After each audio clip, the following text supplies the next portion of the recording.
All right, I think we're live here. What's going on, everybody? Thanks for tuning in.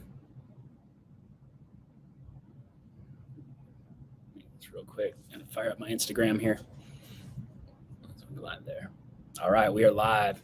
All right, hey everybody, it's Coach Jerry here with Biohacking Truth, and today I want to just do a quick live. I want to talk about some simple holiday tips. So this is kind of a theme that's been coming up with my clients and with people I interact with on the interweb. And the big concern is like, what am I going to do for the holidays? So there's a mix. There's a mixed bag between people that are on a plan and they don't want to be derailed, and there's people that are planning on starting a plan at the first of the year and they don't want to start out too far behind. So if you're in one of those camps, if this is speaking to you, stay tuned, watch till the end. I've got something for you. So so yeah, it doesn't matter. It doesn't matter if which camp you're in. If you don't want to lose your progress, or if you're looking to start something at the beginning of the year, you don't want to fall too far behind. These tips will really help you. Okay. So, like I said, make it quick. I've actually just started a blog this week, and I would really appreciate anybody to go check it out. I'll leave a link in the comments below. But this blog's got a little more extrapolation on it. So, first thing, we'll just jump right into it. 5 tips. Number 1, adopt a strategy. So don't just go into the holidays with a mindset of, oh, fuck it, it's the holidays. Okay. Well, you can do what you want. You know, you're probably an adult if you're following my content.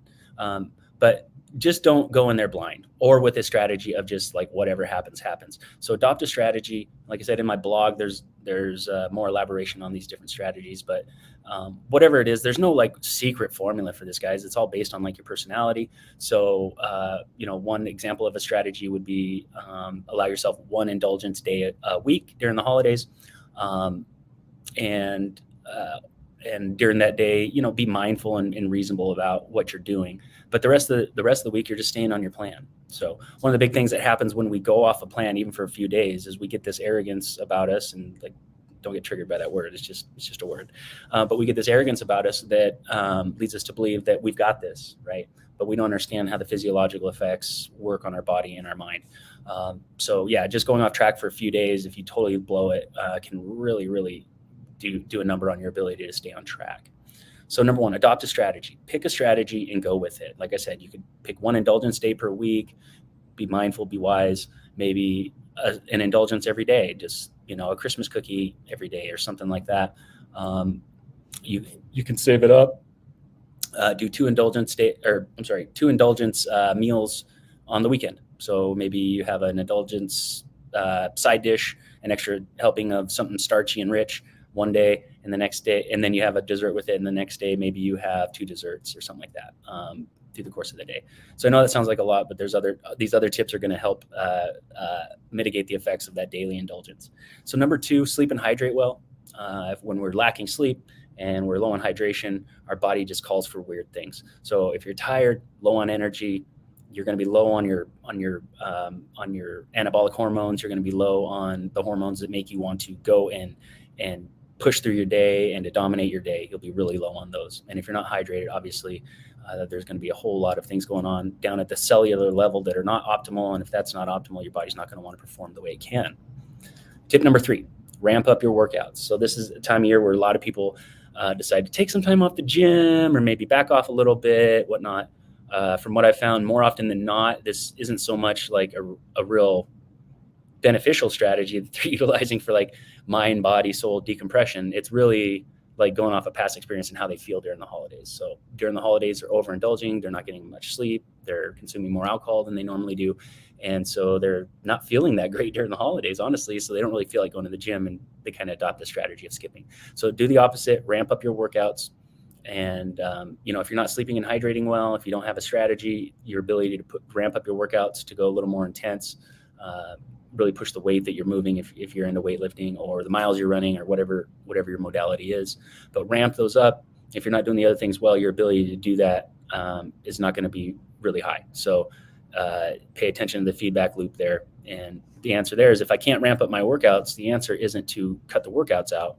It's to look at all the other things I'm doing. And remember, just because it's a holiday doesn't mean that we have to just throw everything out the window for, better part of 3 months, really, right? It starts at the 1st of October for Halloween. Tip number 4, fasting. So If you're not currently involved in some sort of intermittent fasting or daily fasting, I invite you to research into that and see if it's for you. And again, nothing in this live or any of my content for that matter is meant to replace your medical professional. There's no, it's not meant to diagnose, treat, or cure any condition or disease. But if you safely if you research fasting and you clear it through your doctor and your dietitian, and you find that it's a safe option for you, I highly recommend it. It does a number of things. Some of the most beneficial is appetite control, impulse control, but also giving your guts and your organs a chance to heal and recuperate from any indulgences that you might have. You'll see a minimizing of your inflammation in your body, see a minimizing of the bloating in the body, a minimizing of this dopamine response when we graze and we spike our blood sugar and do all those sorts of things that we do during the holidays when there's all sorts of treats laying around, right? So it just cuts that out. And then you don't have to worry if it's not within your feeding window, then it doesn't matter if it's a Christmas cookie or a hunk of broccoli, you're probably not going to eat it. So, and then you do that through a number of times throughout the day.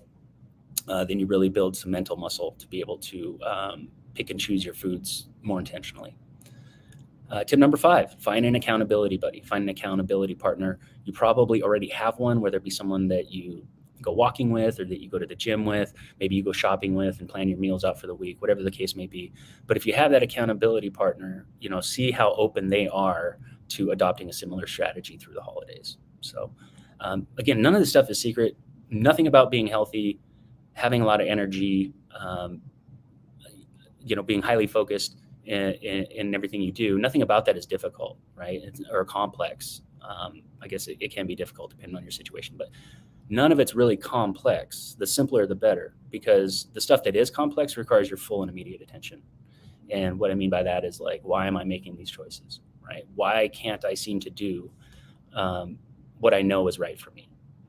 Those are the things we need to spend our time and energy and resources on. As far as like what to eat and how to keep from gaining a bunch of weight, that stuff is not complex at all. That doesn't mean, like I said, that doesn't mean that it's not difficult and there's not real struggles and real challenges that we've got to get in touch with to be able to fully disintegrate that from our life, that neediness for food and consumption. So I hope that helps. Again, just to rehash that. Number 1, adopt a strategy. Don't just go into the holidays blind. Number 2, sleep and hydrate well. Ramp up your workouts. Number 3, because if you're eating extra calories, this could be a fun time to really push it up, just as long as your sleep and your hydration as well taken care of. 4, look into fasting, see if it's right for you. There's all sorts of benefits that can keep you from overeating or help mitigate the effects of your overeating and drinking. Number 5, find an accountability partner, someone that you can check in with on the regular and hold each other accountable in a loving and kind way. So like I mentioned before, I'm going to leave a link to my blog. It's a new blog. I think I've just got a few posts on there. I just started this week, but it covers this topic more in depth. And on that is a link to a video of a former client of mine. His name's Jesse, and Jesse last year during the holidays lost 50 pounds and got rid of his spinal stenosis, all through living intentionally and trusting the simplicity of the system and staying dedicated to it. So hope you guys found value in that. And if you have any comments or questions, leave them in the comment box below. I'll get to you as soon as I possibly can. But I appreciate your time. And as always, if you need anything, I'm here for you. Jerry at biohacking-truth.com, or you can reach out to me direct, 406-241-3763. My life's mission is to help busy people, professionals, parents, find their ultimate state of fitness, focus, and energy again, because there's no reason why you should have to live without it. All right, peace, much love, and live well.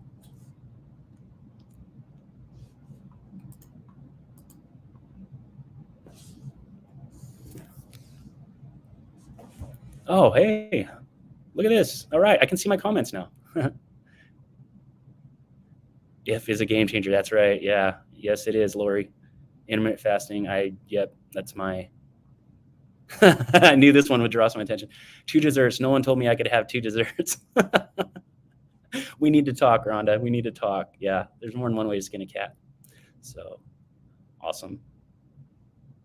My solid advice. I appreciate that. see how this show works. All right. Facebook user, wise, solid advice. Love how fasting is curb craving and more mental clarity and focus. Yes, absolutely. Absolutely. Lori says, if is a game changer. Rhonda, intermittent fasting is the best. Dang right. 2 desserts. Yeah, no one told me I could have 2 desserts. We might not be operating under the same definition of a dessert. To me, like a dessert is a cookie. But yeah, maybe we are. Yeah, you absolutely can work 2 cookies into your day. Yeah, if you can find like gluten-free, organic, grain-free cookies, that'd be the best. But we'll take what we get. It is the holidays. All right, Rhonda, I love this. All right, thank you for all the feedback, you guys. I'm actually really excited. I can see my comments now. I haven't been able to see my comments in the lives yet. So, all right, hope you guys found value. And like I said, I'm available for you anytime. Feel free to reach out at any time. All right, peace, much love, and live well.